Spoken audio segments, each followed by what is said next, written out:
د هنر پوینټ درنو مینوالو سلامونه مې قبول کوئ. امید لرم چې روغ او جوړ وای. دوستانو نن در سره یو ډېر دردونکی خبر شریکوم چې یو پلار د خپلې 8 کلنې ماشومې لور سره بدکاري کړې ده. دغه واقعه څو ورځې مخکې په مانګا درګۍ کې رامخې ته شوې ده. نو دوستانو دغه واقعه در سره ټوله شریکول غواړم. موږ سره په ویډیو کې تر اخره پورې پاتې شئ چې له ټولو معلوماتو خبر شئ. کوم ملګري چې زموږ په چینل کې نوي دي او زموږ چینل یې نه سبسکرایب کړی نو مهرباني وکړئ زموږ چینل سره سبسکرایب کړئ او خوا کې ورسره د ټلې نشان ووهئ چې داسې معلوماتي ویډیوګانې درته په اسانه ضرور رسي. سلامونه دوستانو. معاشره نن سبا یو ناسور ګرځېدلی دی چې په کور کې خور لور په عزت نه پاتې کیږي، نه په سکولونو کې او نه په مدرسو کې، ځکه چې اکثر موږ داسې ویډیوګانې ګورو او وینو چې پکې د خور یا لور سره دغه بدکاري او ناروا کار کیږي او بیا یې نه حکومت تپوس کوي او نه ولس ملګرو. دغه یو واقعه چې ډیره د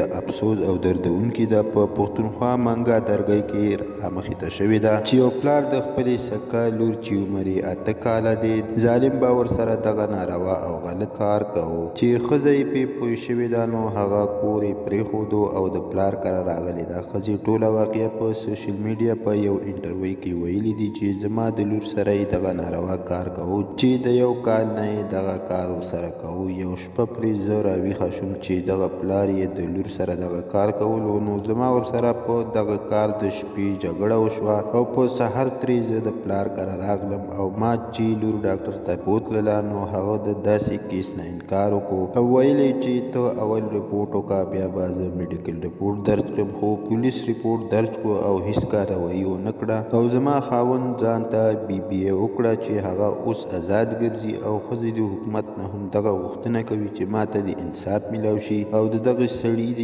پانسي وکړی شي یا د عمر قید شي. نو دوستانو حکومت له پکار دي چې د دغسې واقعګانو پوره تفتیش وکړي او مجرمان ګرفتاره کړي شي او دوی له د انصاف میلاو شي. دغه واقعګانې نن سبا ډېرې زیاتې شوي دي نو الله تعالی د هر مسلمان له داسې واقعګانو نه په امان وساتي. دا یو افسوسناک خبر چې در سره مو شریک کو. که ویډیو مو خوښه شوي وي چینل در سره ضرور سبسکرایب کړئ. مننه کوم چې ویډیو را سره تر اخره پورې وکتله او د بلې ویډیو پورې جوړي. الله په امان.